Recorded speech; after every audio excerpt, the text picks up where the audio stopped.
Frères et sœurs en Christ, que Dieu vous bénisse puissamment au nom de Jésus-Christ. Frères et sœurs, exhortons-nous. Seigneur Jésus-Christ, viens nous exhorter par la puissance de ta parole, afin que nous soyons édifiés et que nous soyons fortifiés par la puissance de ta parole, qui est vie et esprit en nous, au nom de Jésus-Christ. Amen. Exhortons-nous, frères et sœurs, sur l'Église. L'Église, ou encore les assemblées chrétiennes de Dieu aujourd'hui, ne vivent pas la puissance de Dieu. Et pourtant, la Bible nous demande d'imiter ceux qui nous ont précédés dans la foi. Parce que ceux qui nous ont précédés dans la foi, les apôtres et l'Église qui nous a précédés, qui a commencé à Actes des apôtres, ils vivaient la puissance, les miracles, les délivrances, la vraie parole de Dieu. Mais les assemblées d'aujourd'hui ne vivent pas la puissance de Dieu, les guérisons. Je ne veux pas dire tout le monde, mais il y a beaucoup qui ne vivent pas. La majorité de l'Église, de l'Assemblée de Dieu ne vivent pas les miracles et la puissance de Dieu. Pourquoi l'Église d'avant était différente? C'est la question que nous nous posons. Notre exhortation est basée dans Actes des Apôtres chapitre 5, sur le mensonge. Frères et sœurs, l'Église qui nous a précédés, ceux qui nous ont précédés dans la foi, vivaient la puissance de Dieu parce qu'ils étaient vrais. La Bible déclare que le Saint-Esprit est un esprit de vérité. C'est un esprit de vérité. Et dans l'Église qui nous a précédés, il y avait la vérité. Et la puissance de Dieu se manifestait. Mais aujourd'hui, l'Église que nous sommes aujourd'hui, ou les assemblées chrétiennes que nous avions aujourd'hui, il n'y a pas la vérité dans ces assemblées. C'est pour cela qu'il n'y a pas la puissance, les miracles et les grâces de Dieu, que les faux pasteurs, les faux prophètes d'aujourd'hui sont obligés d'aller chercher la magie, l'occultisme, le satanisme, le kundalini et tout le reste pour renverser les gens dans les églises, pour faire les faux miracles. Ils sont obligés de faire les alliances avec les esprits impurs, les démons, pour faire des miracles mensongers. Et pourtant, ceux qui nous ont précédés dans la foi n'avaient pas besoin de cela. Eux, ils se sont impliqués totalement dans la parole de Dieu pour devenir véritablement les vrais disciples de Dieu. Ils sont restés dans la parole, ils se sont ancrés dans la parole, et la parole et la foi qu'ils avaient à cette parole a commencé à agir puissamment. Et il y avait des miracles, il y avait les guérisons, au point où quand Pierre passait, son ombre pouvait guérir. Au point où quand l'apôtre Paul même, le mouchoir qu'il avait utilisé, si tu le touchais, toi qui étais malade, tu pouvais guérir. Parce que ces hommes se sont appuyés à manger la parole de Dieu qui est vie et esprit. Et cette parole, cette foi qu'ils avaient en Christ, elle s'est manifestée dans la chair et physiquement, ils vivaient la puissance de Dieu.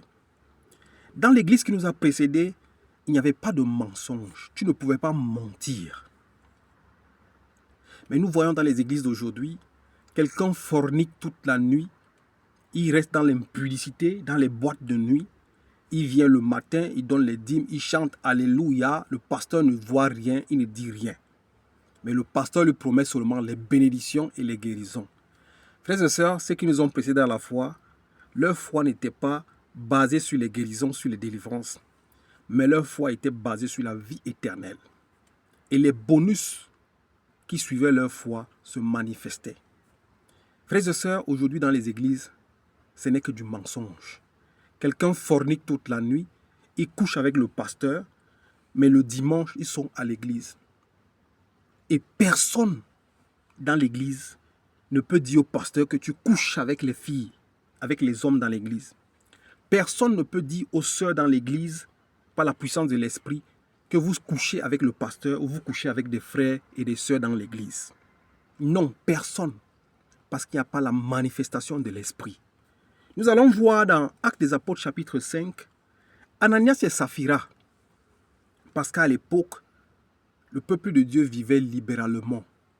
Celui qui avait amenait pour ceux qui n'ont pas. D'autres vendaient leur terrain et ramenaient l'argent aux apôtres pour qu'on puisse distribuer à tout le monde. Et nous allons voir ici le cas de Ananias et Saphira qui ont vendu une part de leur terrain et ils ont caché une partie d'argent, ils ont amené une petite partie aux apôtres. Les apôtres qui étaient Pierre et les autres, étant remplis de l'Esprit de Dieu, par la puissance du Saint-Esprit, vont comprendre que Ananias est en train de mentir. Au point où Pierre va lui dire, Ananias, pourquoi Satan a touché ton cœur au point où tu viens mentir? Ce n'est pas à des hommes que tu es en train de mentir, mais c'est au Saint-Esprit que tu es en train de mentir. Frères et sœurs, quand Ananias a entendu les paroles de l'apôtre Pierre, la Bible déclare qu'il est tombé et il a expiré. Son souffle s'est coupé. Il a arrêté de respirer. Parce que l'apôtre Pierre lui a dit, pourquoi Satan est entré dans ton cœur au point où tu viens mentir? Le Saint-Esprit, ce n'est pas aux hommes que tu es en train de mentir, mais c'est à l'Esprit de Dieu.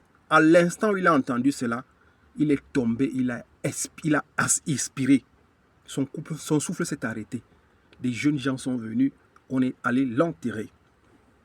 Actes des Apôtres, chapitre 5. La Bible déclare que Satan est le père du mensonge. Là où vous voyez les assemblées où il y a du mensonge, l'adultère, la fornication, l'impudicité, le vol, la cupidité, il n'y a pas Dieu dans ces choses. La fornication, les excès de table, l'ivrognerie, il n'y a pas Dieu dans ces choses. Frères et sœurs, sa femme vient plus tard, quelques minutes après.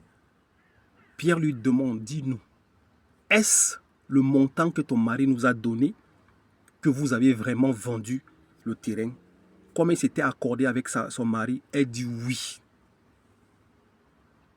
Pierre lui dit, ceux qui ont emporté ton mari sont à la porte. Puisque vous êtes entendus à mentir à l'Esprit de Dieu. On dit, en l'instant, elle tomba et elle expira. Son souffle s'arrêta et c'était la mort. On l'emporta, on allait enterrer à côté de son mari.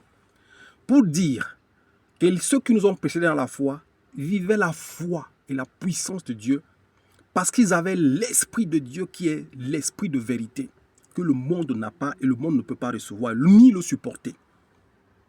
Tu ne pouvais pas mentir dans l'église des Actes des Apôtres. Parce que quand tu venais mentir dans l'église, tu avais affaire au Saint-Esprit. Tu ne pouvais pas forniquer avec un homme, passer la nuit dans l'adultère, dans la prostitution et venir dans l'assemblée de Dieu, lever les mains, commencer à chanter. L'Esprit de Dieu te frappait. L'Esprit de Dieu te dévoilait. L'Esprit de Dieu disait tout ce que tu as fait hier dans les ténèbres. C'est ça la vraie assemblée de Dieu.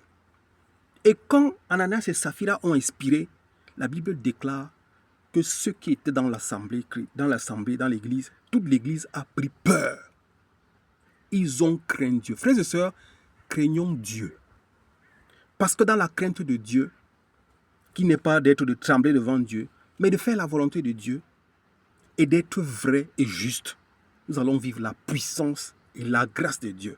La Bible déclare, après cela, la puissance de Dieu, comme il y a eu la crainte de Dieu dans toute l'assemblée, la puissance de Dieu se manifestait parmi les apôtres, au point où quand Pierre passait, son ombre guérissait les malades.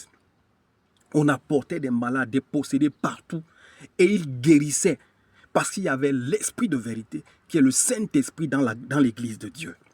Frères et sœurs, craignons Dieu, et faisons à ce que l'Esprit de Dieu revienne au milieu de nous. Parce que là où il n'y a pas l'Esprit de Dieu, il y a le mensonge. Le père du mensonge sévit.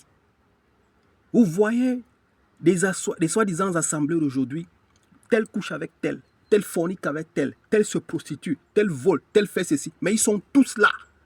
Et le pasteur ne dit jamais à quelqu'un, ou les diacres, ou les diacresses, ou les anciens de l'église, n'ont pas la capacité, poussée par l'Esprit de Dieu, de dire à quelqu'un, tu t'es prostitué, tu as volé, tu as fait ceci, tu as fait cela.